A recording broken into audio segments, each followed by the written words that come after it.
Vamos a comenzar con esta ceremonia en la que premiamos a los alumnos que han obtenido los diversos galardones en los premios que organizan, las actividades que organiza la Sociedad de Estudios Clásicos de León. No solamente a los ganadores, también a los participantes y sobre todo también a los profesores que les alientan y que trabajan con ellos en la difusión de los estudios clásicos de estas materias tan poco exitosas en los centros, ¿no? Y tampoco fomentadas por los sistemas diferentes que año tras año pues van cercenando horas y nos van arrinconando, pero bueno, subsistimos y los alumnos pues son la savia joven que hace que las humanidades resistan y de esta manera, premiándonos y estando juntos, pues podemos ser fuertes, ¿no? para resistir y sacar adelante esto, ¿no? Además me consta que entre los alumnos siempre hay personas que quieren continuar o ser profesores o investigar, de manera que esto no se agote. Pues el acto central será la entrega de premios, pero antes, como cada año, tenemos una conferencia que en este caso será impartida por el doctor don Óscar Martínez García, que es profesor de instituto, además. Profesor de instituto en el IES Julio Carlos Baroja de Fuenlabrada, por lo cual es compañero de fatigas en la docencia y sabe bien lo que es trabajar día a día, ¿no? Él es un gran traductor, tiene trabajos publicados tanto de prosa como de poesía. Para mí es siempre la cara y las manos que han traducido la Ilíada de Homero en Alianza Editorial, que es la primera traducción del siglo XXI de la Ilíada en español, al español. Y claro, es importante porque los clásicos no envejecen, nunca dejan de decir lo que tienen que decir, pero las traducciones son hijas de su tiempo y ha pasado el tiempo de algunas y esta es la que nos toca, esperemos que por unos años, la de Óscar Martínez en Alianza.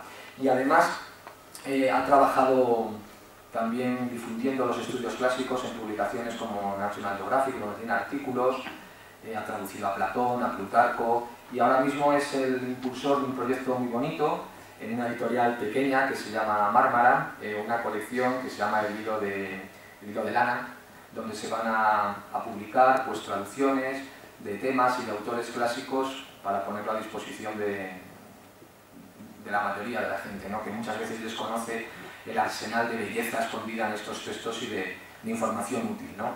Y sin más, nada, ya os lo presento. El tema del que nos va a hablar es sobre Aquiles y Héctor, héroe inmortal.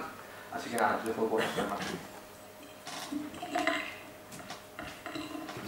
Pues me voy a acercar un poquito más. Muchas gracias por la presentación de Manuel Sebane, a que quiero dedicar también una palabra de agradecimiento, también junto a Jesús Nieto, que son miembros de la sección de León de la Sociedad Española de Estudios Clásicos, a la que yo también pertenezco, y les quiero agradecer que me propusieran estar en este acto tan importante. Nosotros en Madrid, desde donde yo pertenezco, tenemos un acto paralelo y siempre es para mí el acto favorito, el encuentro con los alumnos, con los profesores y con los padres. Y también es una gran responsabilidad por las personas ante las que hablo, mis compañeros de la SEC, alumnos algunos de los cuales algún día pues probablemente puedan estar aquí o en otro lugar dando una charla acerca de los clásicos,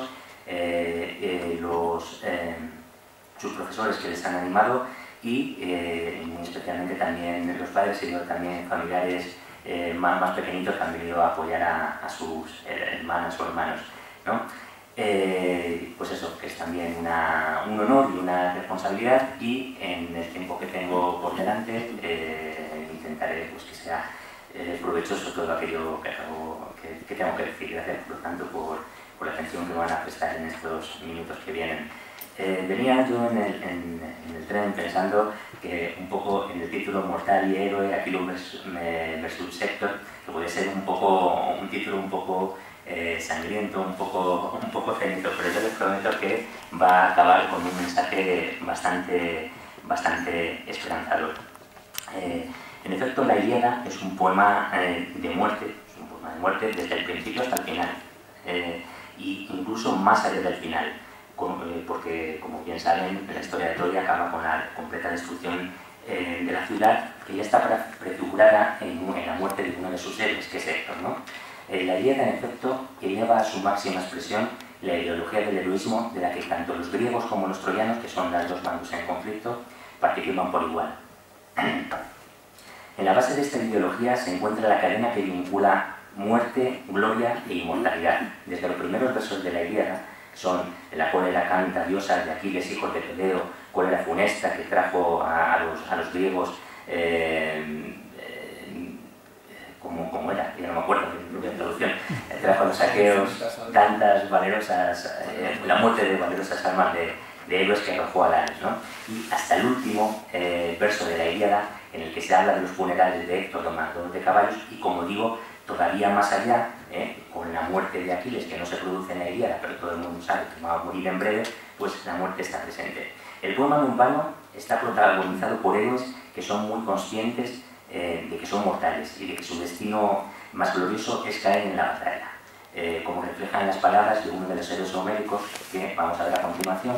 Este héroe es Sarpedón, un hijo de Zeus, que vemos ahí cómo ha caído en la batalla, vemos la dimensión, lo grande, lo gigantesco que son los héroes, que son llevados una vez muerto por el sueño y por la muerte.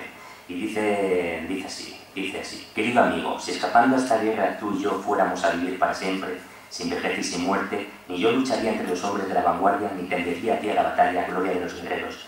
Pero dado que ya nos acechan por miles los hados de la muerte, a los que ningún mortal puede escapar o eludir, vayamos y demos a alguien renombre, o que por el contrario, alguien nos lo dé a nosotros. La palabra héroe tiene mucho que ver con la condición efímera de los mortales.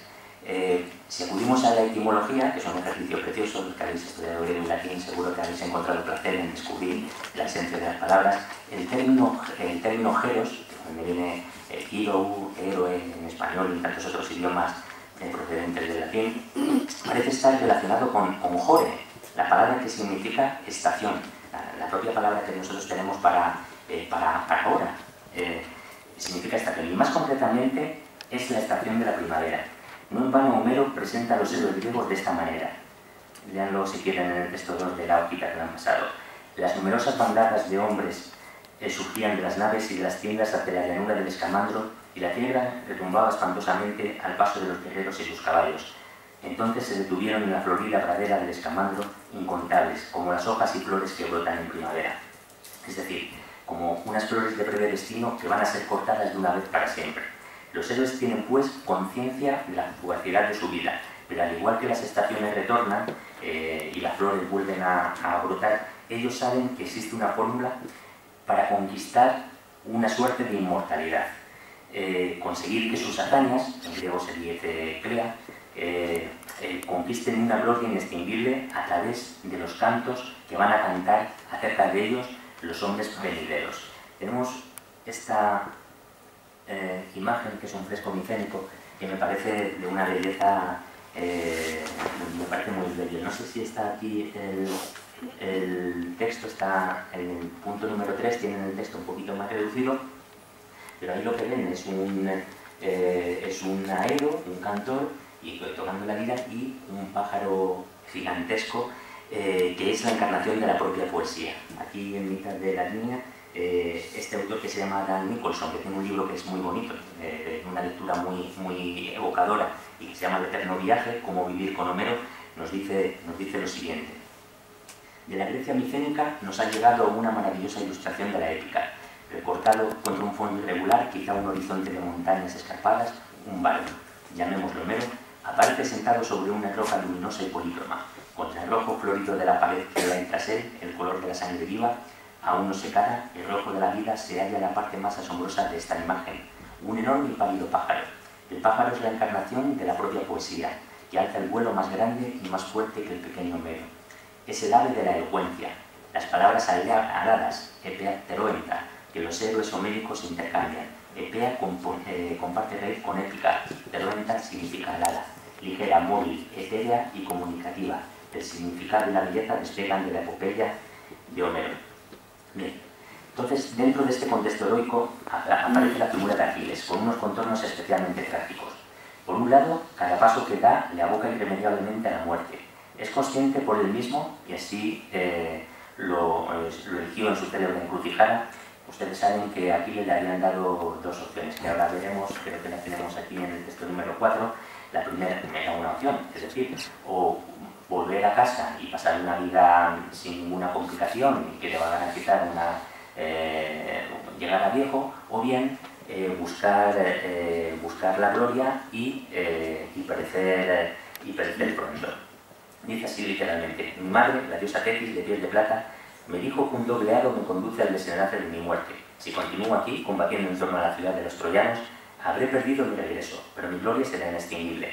En cambio, si vuelvo a casa, a mi querida tierra patria, habré perdido mi glorioso renombre, pero mi vida será duradera y mi desenlace de muerte no se acercará deprisa hasta mí. Pero él también sabe que va a morir, que va a vivir muy poco tiempo, porque hasta su propio caballo se lo anuncia. Dice el texto 5: y Janto, el caballo de destellantes pezuñas, me respondió desde debajo del yugo. De repente inclinó su testuz y todas sus crines se derramaron por la collera a lo largo del yugo, hasta tocar en el suelo, y entonces la diosa de blancos brazos le concedió voz humana. Cierto que aún esta vez te devolveremos a salvo, poderoso Aquiles, pero cerca está ya el día de tu ruina, y no seremos nosotros la causa de ello, sino un gran dios y tu inexorable porción del destino. Bien, Aquiles no solo es un héroe, y por lo tanto es un mortal, sino el más mortal de todos los mortales, ya que el desenlace de su destino, como nos dice también Homero en un verso del canto primero, es más veloz que el de cualquier otro hombre. Bien, Aquiles, según hemos establecido, es mortal, pero es humano, exactamente es humano. Lo cierto es que se muestra radicalmente diferente al resto de los mortales. A lo largo de los versos de la Ilíada encontramos, desde la primera palabra, una característica que nos delata que es algo más que un humano.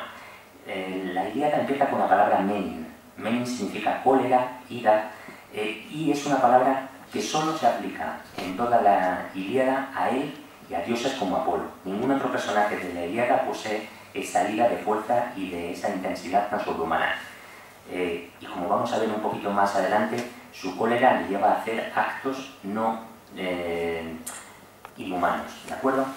Es decir, por un lado tenemos que es un personaje que tiene sentimientos de dioses, tiene capacidad, que siente como los dioses. Por otro lado, a lo largo del poema nos aparecen héroes que son hijos de divinidades. Por ejemplo, el héroe de la Eneida, Eneas, que aparece también en las poesías de Homero, es hijo de Afrodita. O Sarpedón, el héroe que hemos visto antes aquí tendido, es hijo del mismísimo Zeus.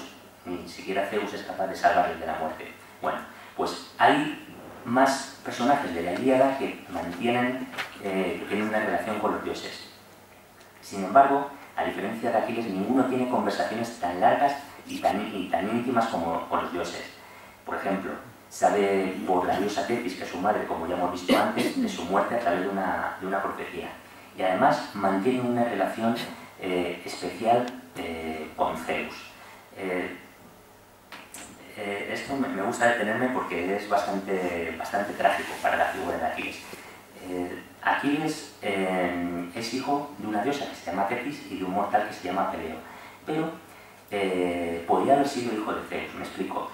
El dios Zeus, muy enamoradizo, se había enamorado de Tetis, de la madre de Aquiles. Pero existía una profecía que decía que si él tenía una hija con Tetis, el hijo que naciera sería más fuerte que él, ¿no? Y entonces existía la posibilidad cierta de que le destronara. Zeus es el rey de los dioses del Olimpo, pero a su vez su padre había sido el anterior rey, al que él mismo había destronado, y así había hecho su propio padre con su abuelo. Es decir, Zeus dice, si yo voy a tener una hija con la diosa Tetis, lo más probable es que acabe fulminándome. Entonces nos encontramos con este aspecto de la figura de Aquiles.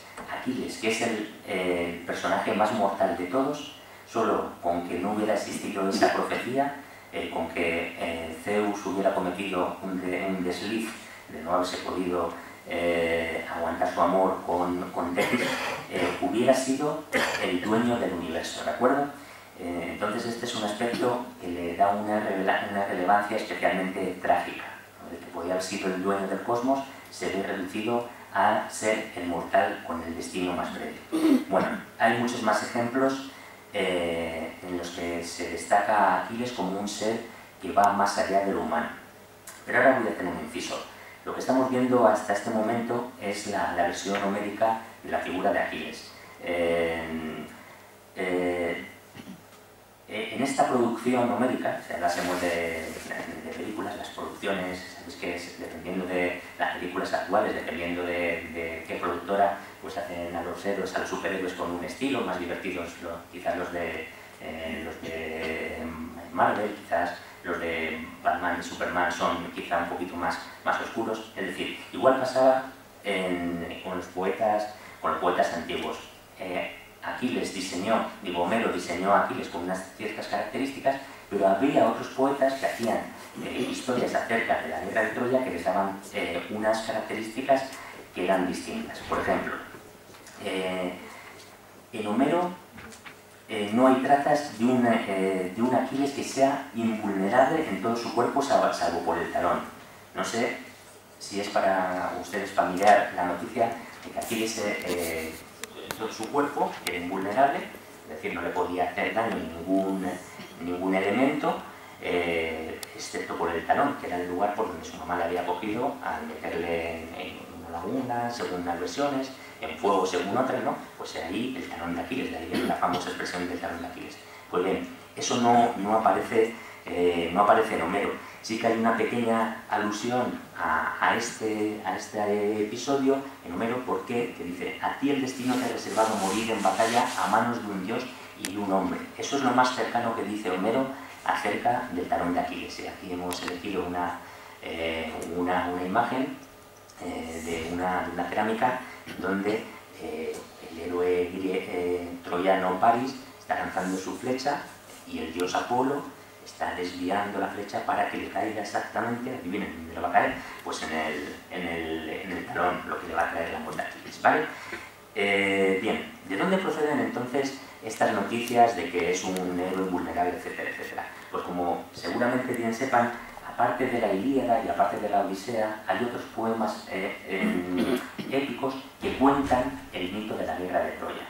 Vamos a analizar brevemente cuáles son esos poemas, o ni siquiera mencionarlos muy resumidamente. Por un lado tenemos los Cipria, que es un poema en honor de Afrodita, que como saben es la que en último extremo motiva la guerra de Troya, ¿de acuerdo?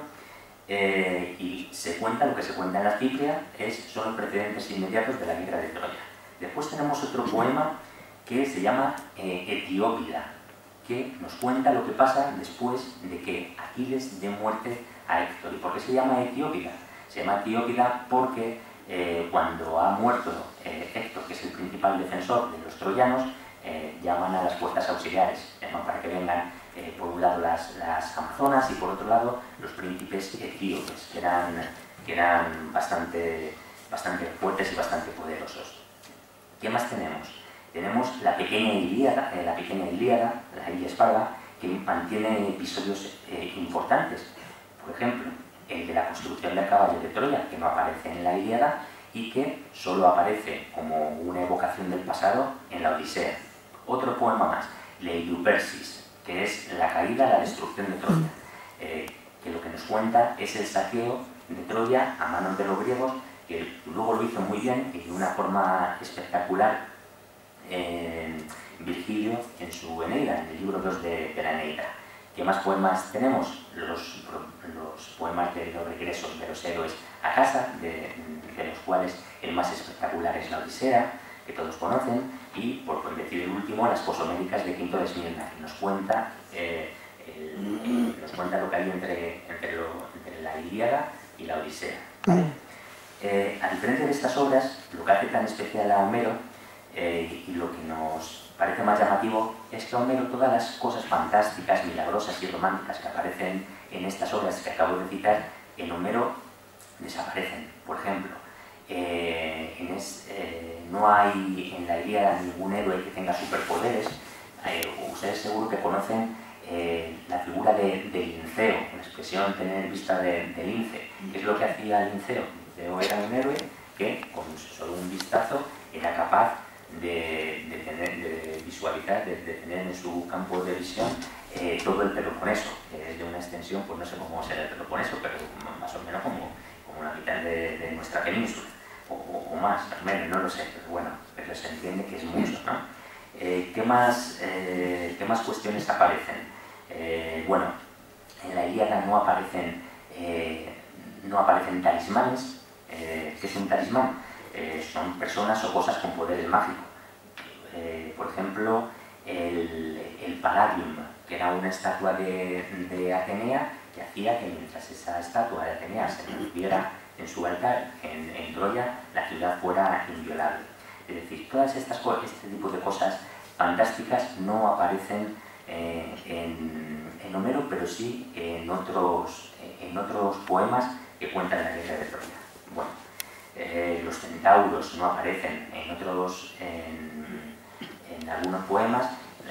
Por otros poemas sabemos que el educador de Aquiles fue un centauro que se llama Quirón, pero en la Ilíada los que la hayan leído saben que su cuidador es Félix, ¿vale? Que es una persona no monstruosa, es un hombre, no es un ser mitad caballo y mitad persona. Más cosas. La armadura de Aquiles no es impenetrable, no hay ningún arma que sea capaz de perforarla, pero en Homero no nos cuenta nunca que Aquiles tenga esa capacidad. ¿Por qué? Pues porque sería profundamente anti-homérico, ¿no? Que en un momento determinado todo el poder y todas las virtudes de Aquiles fueran porque es un superhéroe, pues le restaría toda esa parte de mortalidad que le hace grande en el poema de la Ilíada. Repetimos la pregunta, ¿es Aquiles un superhéroe? Bueno, pues al margen de la cuestión esta de que es invulnerable salvo por el talón, hay otros poetas que dicen que, como Píndaro, que era muy veloz, que Aquiles era capaz de correr y capturar en la carrera ciervos, que daba saltos tan potentes que allí donde caía se abría un manantial y salía agua. Pues, ¿eso ocurre en Homero? Pues no. Hay un epíteto homérico, que es el que es podásopis, que significa de veloces pies, que dice, bueno, sí, tienen los pies muy veloces, pero todos los que hayamos visto la película de Troya o que hayamos leído la Ilíada, sabemos que le costó un montón capturar a Héctor. Héctor salió corriendo y Aquiles no lo cogió hasta que Héctor se paró. Entonces, si Aquiles era de veloces pies, Héctor no va más, ¿no? Es decir, estas cosas ya he comentado que son cosas que no están presentes en el poema homérico, pero sí en otros poemas de ciclos antiguos, en los que todos los héroes tienen un poder especial. Pues bien, frente a esta figura formidable y más allá del humano, nos vamos a encontrar al otro personaje del que quiero hablar ahora y que ustedes conocen, que es Héctor. Héctor y Aquiles son los dos héroes que más aparecen en la Ilíada, con una frecuencia mayor que ningún otro héroe. Es más, Héctor aparece en todos y cada uno de los 24 cantos del poema, mientras que Aquiles aparece en todos menos en uno, en el tercero. Siendo como son los puntales de los dos ejércitos en contienda, no es extraño que sus hazañas sean las más espectaculares y sus enfrentamientos los mejor subrayados, porque de alguna manera todo el caudal, toda la marea de sangre que corre por el poema va a desembocar en el enfrentamiento final en estos dos estilos de héroes. Pero existe una diferencia fundamental marcada desde el comienzo del poema y que se deja sentir a cada paso. Mientras que Aquiles tiene una conexión, como hemos visto, a veces casi demoníaca con la divinidad y es un ser aislado en su propia grandeza y lleno de soledad, por ejemplo, su padre está alejado en las montañas de Tesalia y su madre vive en las profundidades del mar y solo de vez en cuando tienen encuentros fortuitos. Héctor es una figura 100% humana y 100% social. Es un héroe rodeado de su familia, que le va a ver morir a sus pies bajo los muros de Troya.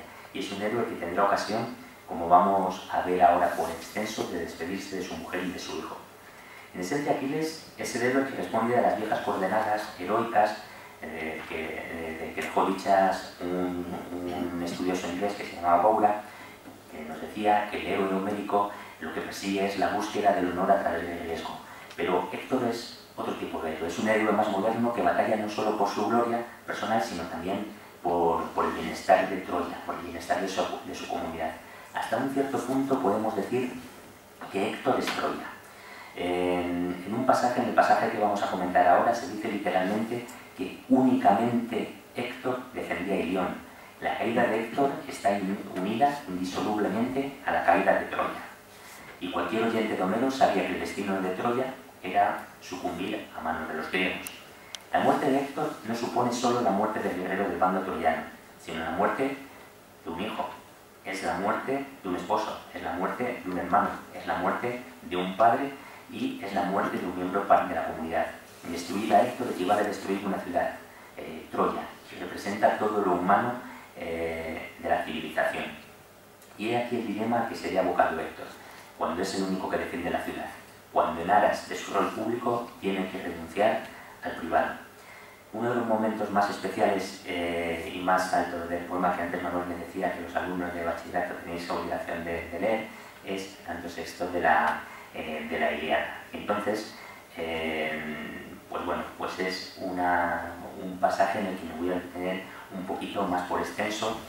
Voy a leerlo, tienen aquí parcialmente el texto, el texto un poquito más amplio, es el punto 6, que voy a ir leyendo. Quizá todo lo que voy a leer no está todo aquí incluido, pasaré por encima de esos, lo que no tienen ustedes, ¿de acuerdo? Pido disculpas por la extensión del fragmento. Y pongo esta diapositiva que me gusta particularmente.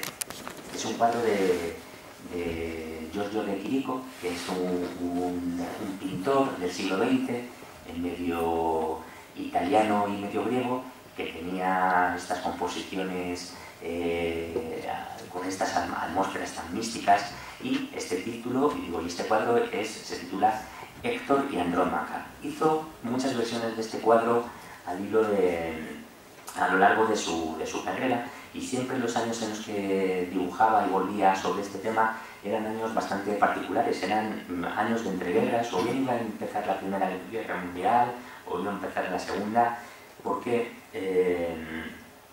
la figura de Héctor y Andrómaca despiertan la idea de lo nefasto que son las guerras. Aquí son formas geométricas, son formas de una textura incluso fría, pero cuando se unen son maniquís, pero lo que yo al menos veo, quizás que estoy bastante sugestionado, son la figura de un matrimonio enamorado.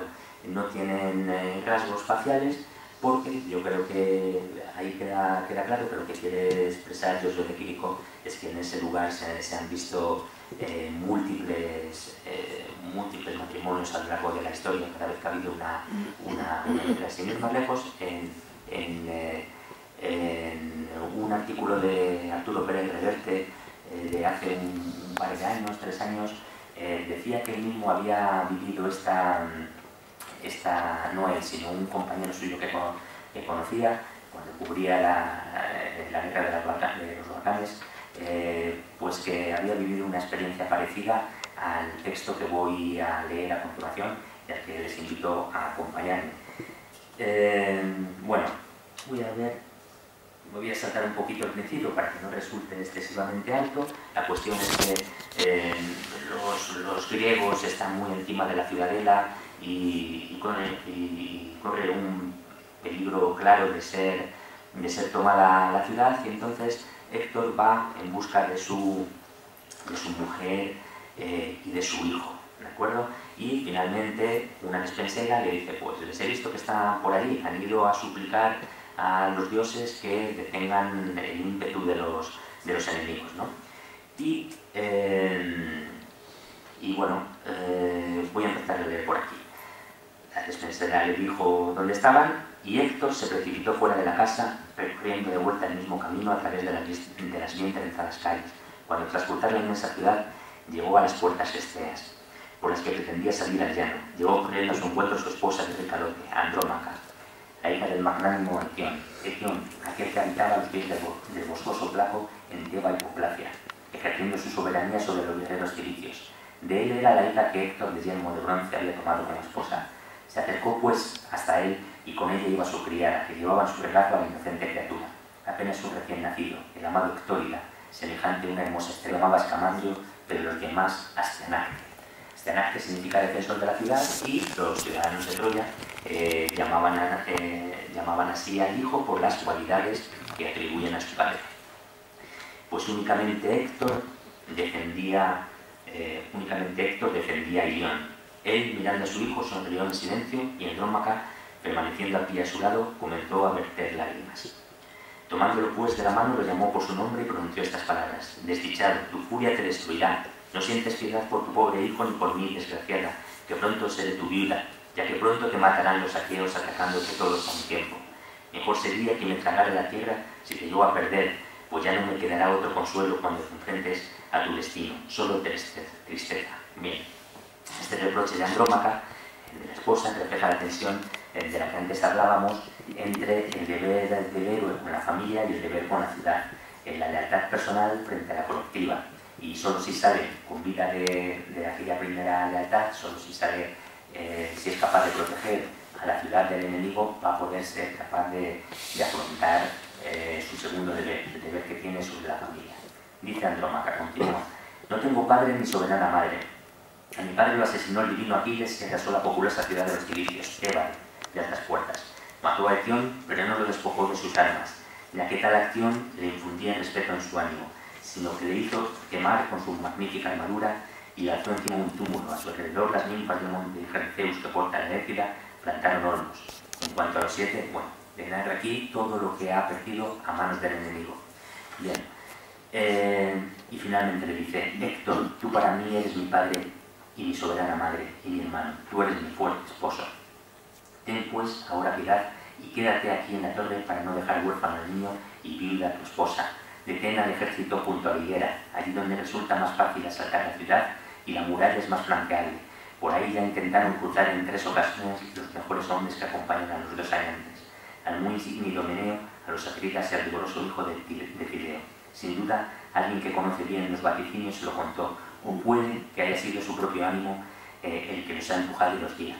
En este fragmento que acabo de leer, pues se ve la tensión, lo que supone no solo para la ciudad, sino también para la familia, el hecho de perder al héroe. También, aunque no era el objeto de lo que quería contar aquí, me vengo fijando al leer este paraje que aquí Andrómaca le hace una serie de indicaciones tácticas y estratégicas. Le dice: no, tú ponte ahí, que ya verás que es ahí por donde van a atacar, y lo que haría bien sería... Y yo creo que eso, aunque este pasaje está teñido de amor de marido y mujer, no le llega a hacer del todo gracia a Héctor, ¿no? Que le haga indicaciones cuando él es el encargado de defender la ciudad. Y a este le dijo en respuesta que era Héctor, de brillante finera: mujer, también yo me preocupo por todo esto. Es lo que decía. También, yo creo que a lo mejor aquí me equivoqué al traducir y lo tengo que revisar, porque a lo mejor lo que quiere decir mujer, el que se ocupa de todo esto soy yo. Tendría que mirar un poquito más el griego, ¿no? Pero me avergonzaría terriblemente ante los troyanos y las troyanas de los zagantes peplos si me mantengo apartado del combate como un cobarde. Bueno, aquí se ha solido decir que Héctor es un guerrero épico que vive imbuido en una sociedad de la vergüenza y se ve atrapado en la lógica de su heroísmo, porque él como héroe tiene que hacer no lo que le gustaría, sino lo que los demás esperan de él. Él está obligado a hacer lo que todos esperan de él. Y continúa diciendo: pero es que tampoco me empuja a ello mi ánimo, ya que he aprendido a ser valiente y a pelear siempre entre las primeras filas de los troyanos para conquistar gran gloria para mi padre y para mí mismo. Bien sé yo en mi ánimo y en mis entrañas que llegará el día en que perezca la sagrada Ilión, tanto Príamo como el pueblo de Príamo, armado de recio fresno. Sin embargo, no me preocupa tanto el dolor de los troyanos en lo venidero, ni el de la propia Hécuba, ni el de Príamo soberano, que son sus padres, ni el de mis muchos y valerosos hermanos, que caerán sobre el polvo a manos de hombres enemigos como el tuyo, cuando alguno de los aqueos de tinta de bronce te arrastra envuelta en lágrimas, despojándote del día de la libertad. Esto es un aspecto que particularmente me parece interesante, porque es que Héctor ni siquiera tiene el consuelo de que muriendo él, eso suponga la salvación de su familia. Los mártires sí. Un mártir es aquel que se sacrifica y su muerte es valiosa. Uno se sacrifica y ha entregado su vida por la salvación de los demás. Pero aquí, en esta guerra de la que nos habla Homero, es todo lo contrario. Si cae Héctor, todo lo demás cae detrás de él.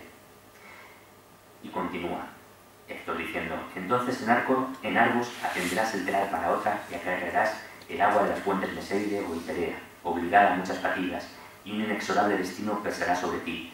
También habrá quien entonces te diga al verte llorar: he ahí a la esposa de Héctor, quien demostró su bravura en la batalla más que ningún otro de los troyanos, domadores de caballos, cuando lucharon en defensa de Ilión. Así dirá entonces alguno, y un renovado dolor se apoderará de ti, privada del hombre que te guarde del día de la esclavitud.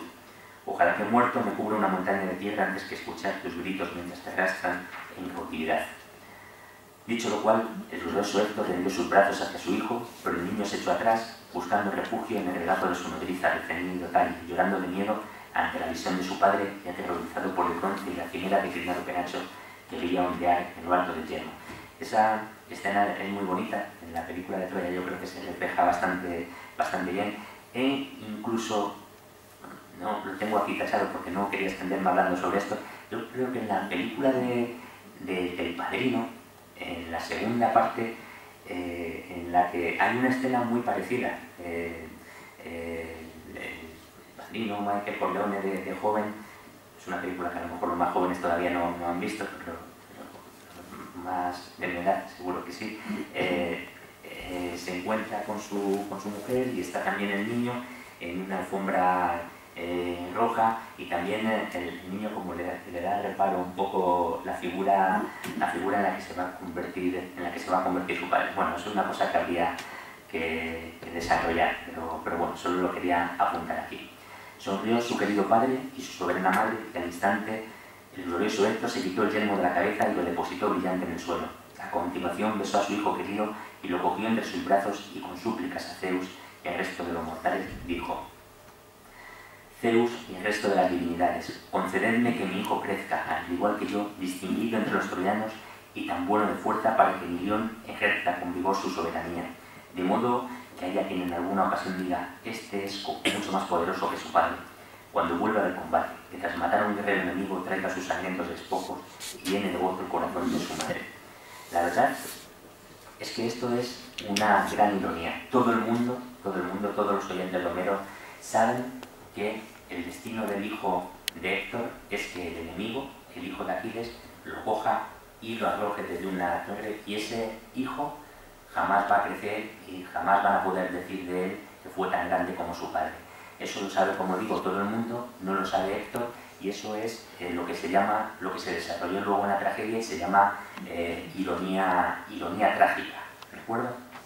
Bueno, dicho lo cual, depositó a su hijo en brazos y, bueno, se dieron un beso, y esa escena acaba de una manera bastante tierna, pero con la decisión de Héctor ya tomada. Héctor sabe perfectamente que lo que tiene que hacer es, después del beso que da a su mujer y a su hijo, es salir a defender su ciudad y a entregar su vida.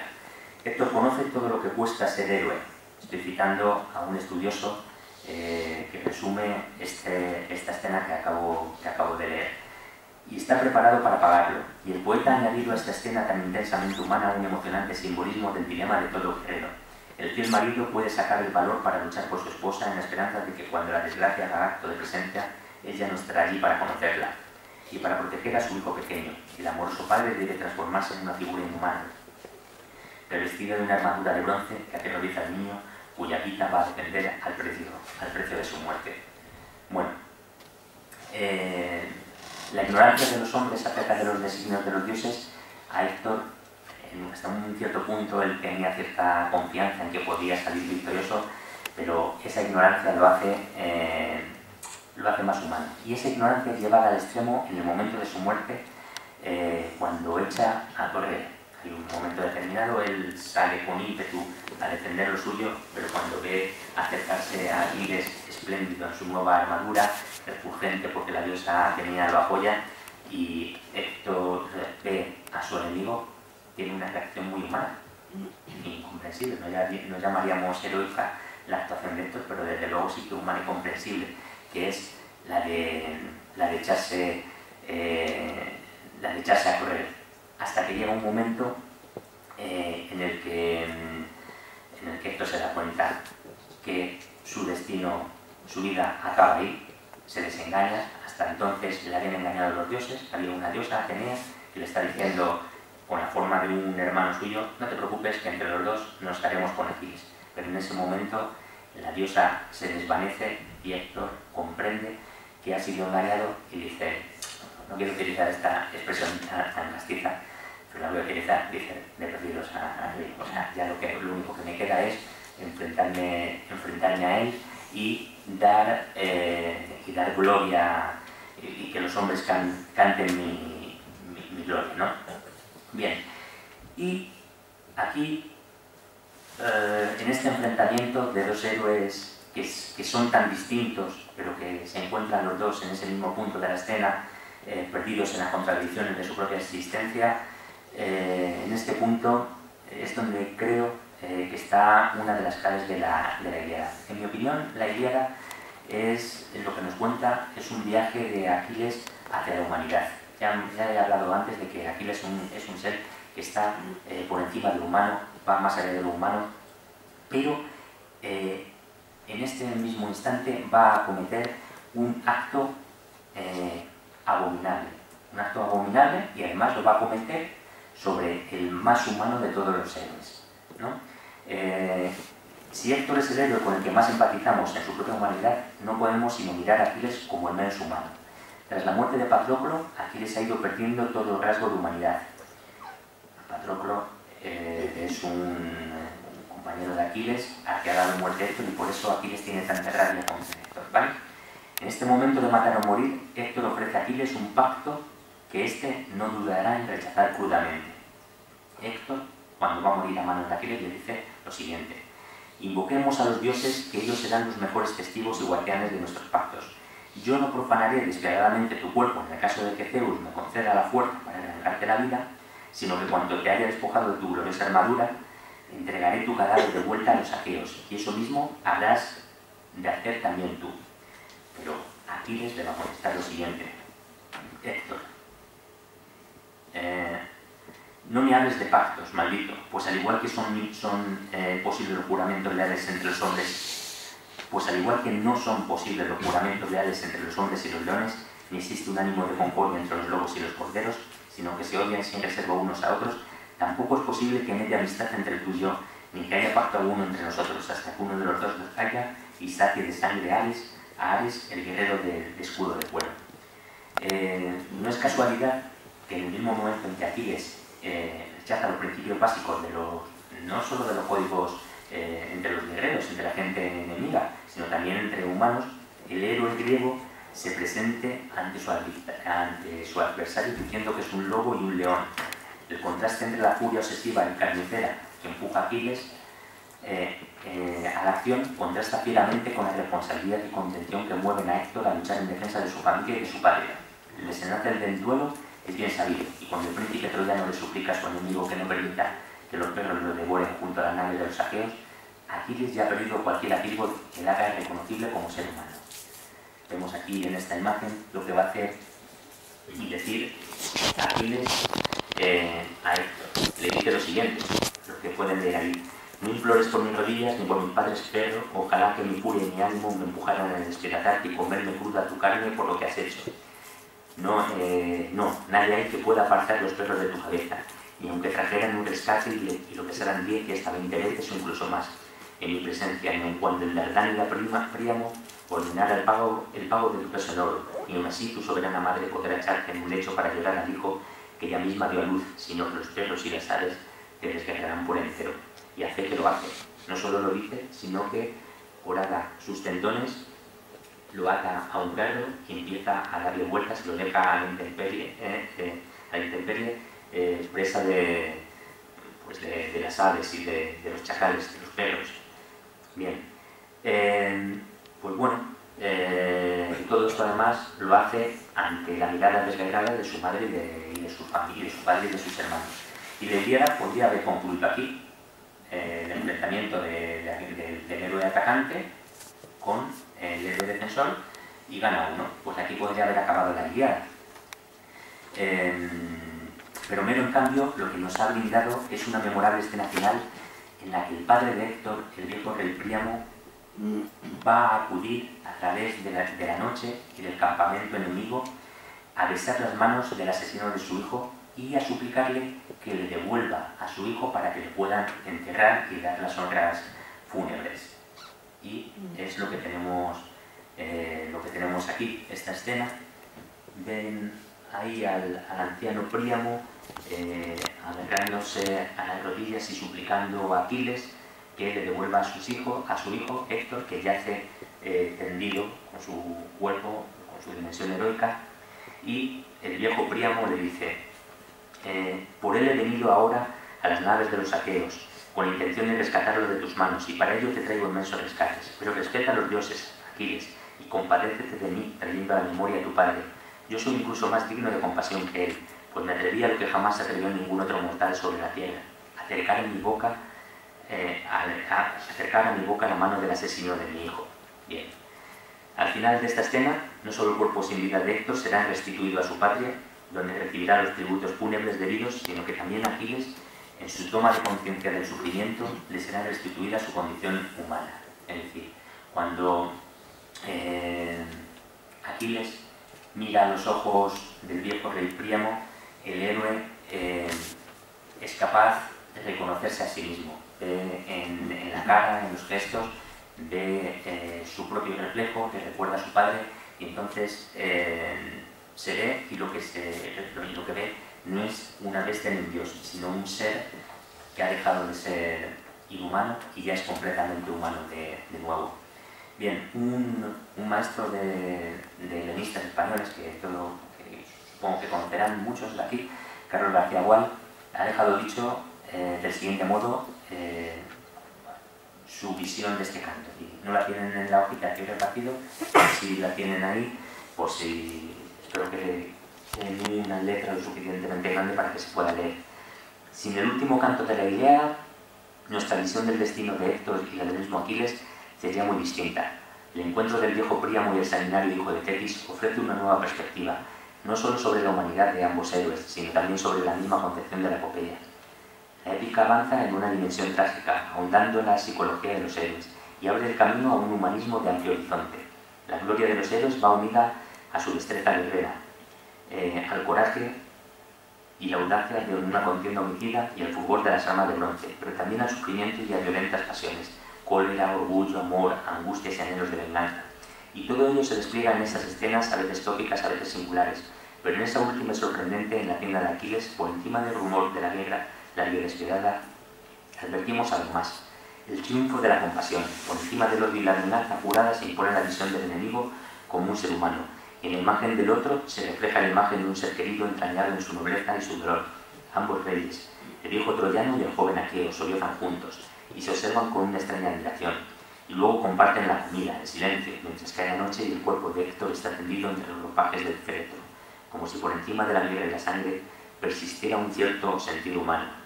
Es el reconocimiento del sometimiento al dolor y la finitud en la común condición humana.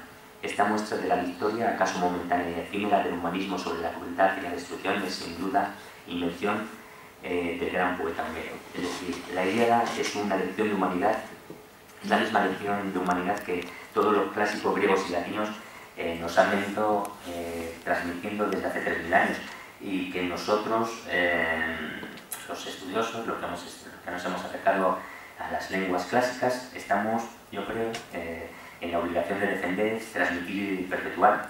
Y por eso lo único que tengo que decir más es que gracias por defender y seguir transmitiendo las humanidades. Hasta aquí.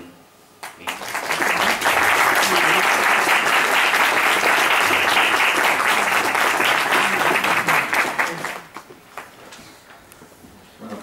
muchísimas gracias, Óscar, por tu intervención. A mí, como es un tema que me apasiona, creo que, no sé si a los demás, quizá por la hora que es, pues ha estado fenomenal. Es una suerte porque escuchar a una persona que sabe tanto de esto y que, por lo menos, aunque lo hemos leído, pues nos hace volver al texto de nuevo. Tus palabras han sido sugerentes y eso nos impulsa a nuevas lecturas. Además,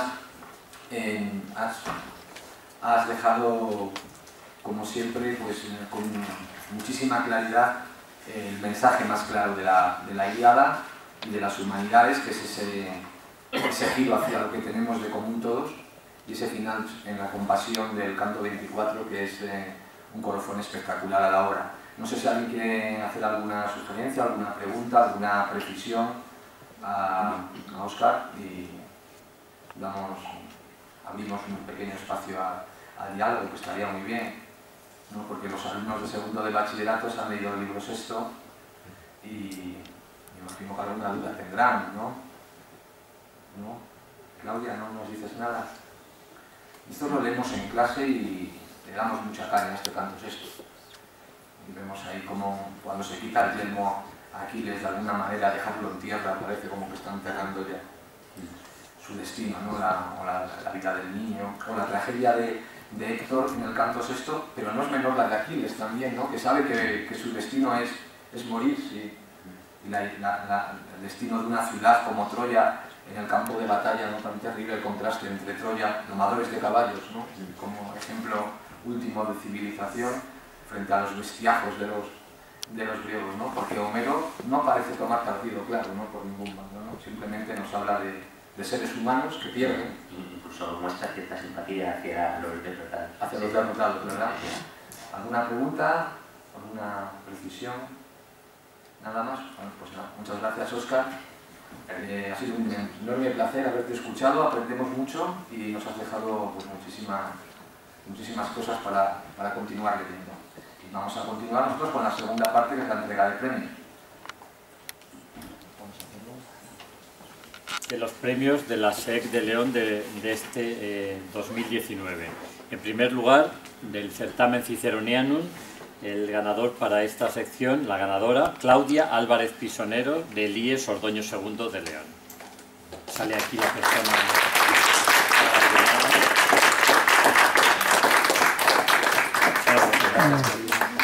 Enhorabuena. Gracias. Es un diploma, no es dinero metálico, porque doña Claudia ya disfrutó de una estancia en Arpino, en contacto con otros estudiantes españoles y compitiendo con otros estudiantes europeos. Y bueno, luego nos dirá algo, ¿no, Óscar? Tendrá que hablar con latín. Pero en español sí. Sobre cómo fue tu experiencia allí. Muy bien, el segundo concurso, segundo premio es de la prueba Parnaso, de griego en este caso, que es para Alba del Camino Sánchez Cortés, del IES Ornia de la Bañeza.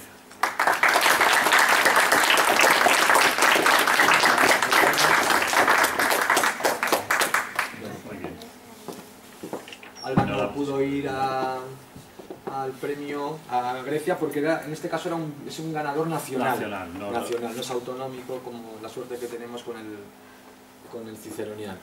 Y luego ya de las pruebas locales, porque estas son a nivel nacional o a nivel autonómico, las pruebas locales, las de traducción, en primer lugar el concurso de traducción de latín, el primer premio para Daniel Cortijo Prieto, del IES Legio Séptima de León. Que tiene compensación económica. Muy bien. Nada, enhorabuena. Luego haremos ya una foto en conjunto, es decir, de todos. Ese fue el primer premio. El segundo premio para Alina Cristina Cracium, del IES Valle de Luna de Santa María del Palo.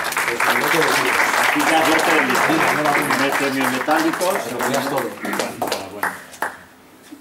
Premio de latín. Pasamos al concurso de traducción de griego. También un primer premio y un segundo. Primer premio, bueno, se va a tener que levantar otra vez. Alba del Camino Sánchez Cortés, de IES Ornia de la Bañeza. Si antes no tuvo compensación económica, ahora sí. así. Muy bien. Enhorabuena. Y el segundo premio, también el nombre es conocido, Claudia Álvarez Pisonero, del IES Ordóñez II de León.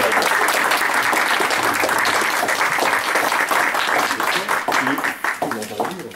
Espera, que voy a ver con ellos. Nota de libros. Muy bien, enhorabuena otra vez, doblemente. Y el concurso de cultura clásica, que tiene dos modalidades, la modalidad de alumnos de enseñanza secundaria obligatoria, el primer premio para Guadalupe Díez Álvarez del IES Lancia de León. Primer premio, compensación económica, y el segundo también. Primero y segundo, muy bien, enhorabuena. ¿Cuál era el título del trabajo? Poesía de Safo. Sí, era un trabajo precioso, que era un trabajo que aunaba texto Sí, con ilustración. con ilustración. Era un trabajo, la verdad es que son los dos muy bonitos y ahí los tenemos, por si los queréis conservar, me imagino. Sí. Claro, ¿no? Porque es un trabajo espectacular, muy bonito. Te lo pregunto porque este año no estaba en el jurado, no los he visto. Trabajo muy bonito. Y el otro también. Segundo premio No fue nada fácil. para Alba Rodríguez González del IES Lancia de León. Enhorabuena.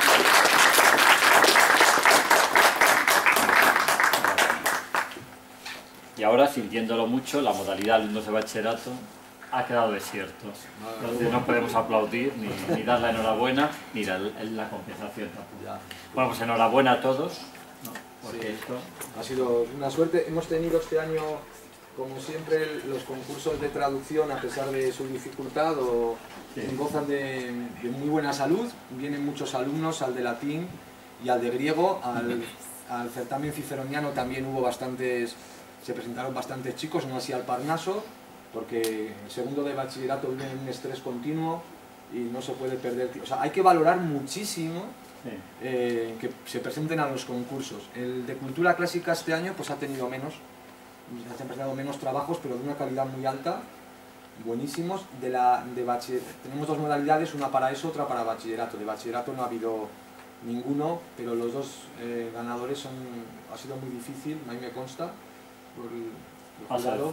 Sí, ha sido muy difícil porque eran trabajos preciosos los dos, que yo los tengo ahí en el despacho porque me imagino que los querréis tener porque son trabajos autógrafos, currados, dibujados, son alucinantes. Y el nivel ha sido altísimo en los cursos de traducción también, o sea que las notas han sido los correctores tanto de latín como griego. Tú que corregiste griego por milésimas, ¿no? Sí, de traducción, hubo varios próximos. Sí, y el de latín también, así que nada. Enhorabuena a los alumnos, a los profesores Claro. y a los centros que siguen trabajando en la promoción de estas asignaturas tan importantes para nosotros, porque yo creo que como profesores, aquí estamos muchos, intentamos no solamente erudir, ¿no? Quitar rudeza, sino también y principalmente transmitir valores humanos a través de los textos de la literatura. Tenemos una suerte enorme porque trabajamos con mimbres muy buenos, estamos muy contentos. Todos los profesores, tenemos pocos alumnos, pero suelen dejan en nosotros y nosotros en ellos también algo que perdura siempre, que es lo bonito de la enseñanza. Y en el caso de los textos que tenemos, pues me imagino que para Claudia, para Alba, para Alina, los textos que habéis manejado van a formar parte de vuestra vida siempre, porque yo escuchando ya a Óscar, ya con los años que tengo, pues siempre anotas cosas, sugerencias, siempre estás ahí con ello y vuelves una vez. Además a Homero es que se vuelve siempre. Sí. Y nada, pues muchas gracias por estar aquí, a los padres también, por tenerlos matriculados o cerca de las humanidades, a pesar de los cantos de sirenas de las economías y las técnicas, y que es el futuro, sois el futuro nuestro. Hay la antorcha para vosotros, que hagáis con ella lo que podáis, no lo que os deje. Pues nada. Muy bien. Gracias.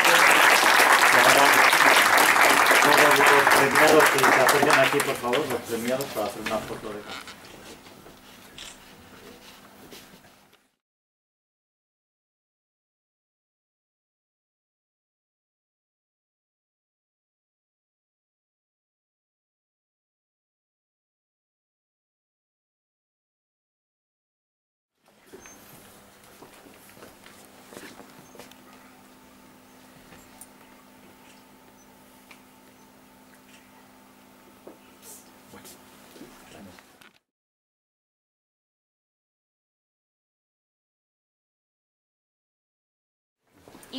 también pues es un poco abrumador porque conoces a gente de toda Europa y que tiene mucho nivel y bueno, es una experiencia desde luego. Y Tú también estabas ahí, también. Claudia siempre se olvida de ella. Y la verdad es que fue muy bonito. El examen duró 5 horas.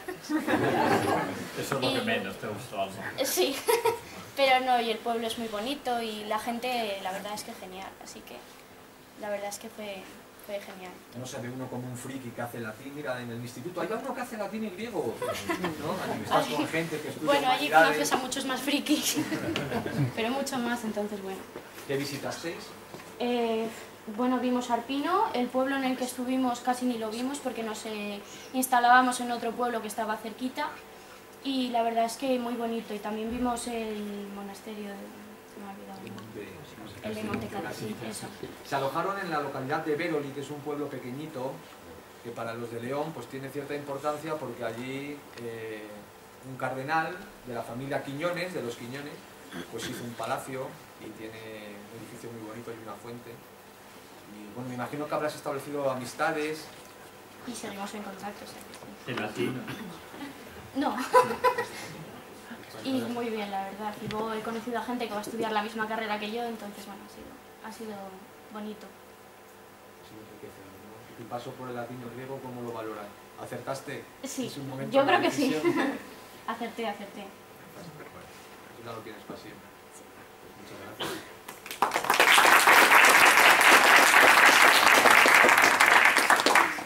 ¿Alguno de nosotros se anima a contar algo?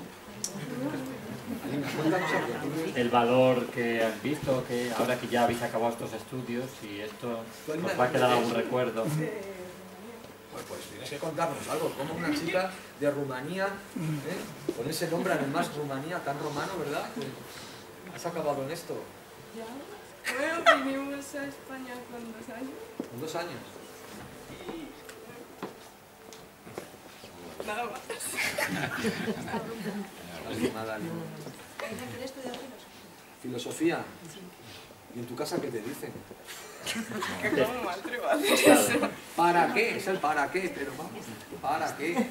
¿Tú te das? Bueno, pues bien, eres valiente, ¿eh?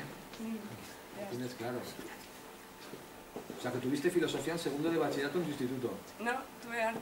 ¿Y por qué no salió filosofía? Porque éramos pocos. Poco, Éramos como siempre. Ya lo sabía. Eso yo me suena... Y de mi instituto, que es un instituto grandísimo, tampoco salió. ¿Qué te parece? Es una broma. Claudia va a ir a hacer filología clásica y no ha tenido esa de la filosofía en segundo de bachillerato, así que tendrá ella que por su cuenta, pues nada más y nada menos que por lo menos orientarse un poco en esto, ¿no? Y el año que viene pues tampoco saldrá historia de la filosofía seguramente. Es un pequeño entrenamiento para después, cuando lleguen a la facultad y la ahorra la hagáis en un fotomatón. Va a ser así. ¿Alguien va a hacer filología? Sí, Claudia, sí. Clásica. ¿Y filología moderna? Nadie. Nadie, ni hispánicas tampoco. Alba sí. Alba lenguas modernas. ¿Te vas a estudiar, Alba, tú? ¿Dónde? En Valladolid. En Valladolid. ¿Y nuestro ganador de latín? ¿Vas a hacer clásicas también? Bueno, pues darán los profesores. Salamanca. Pero es un curso grande. Pues genial. Qué bien. ¿Y tú, Claudia, dónde? ¿Salamanca o Salamanca. Y Guadalupe y Alba era la otra niña, ¿no? ¿Que estáis en tercero? En segundo. En segundo de la ESO. Habéis tenido cultura clásica obligatoria. ¿Y qué tal la experiencia? Muy bien. ¿Qué tal los profesores? Muy bien. Sí, ¿qué vais a decir? ¿No? Venga, venga. Esa pregunta. No, hombre, lo decimos de verdad, las notas están puestas. Sí, sí, están puestos ya. Y vamos, valoráis la posibilidad de estudiar humanidades como en bachillerato. Pues, Yo no, la verdad no lo tengo claro. bueno, lo digo porque con las cualidades artísticas que tenéis, vamos. Todavía hay que esperar. Hay que esperar. Bueno, pues fenomenal. Nada, pues muchas gracias a todos y gracias por participar y por estar, claro. A los profesores mucho. Gracias a vosotros. Muy bien.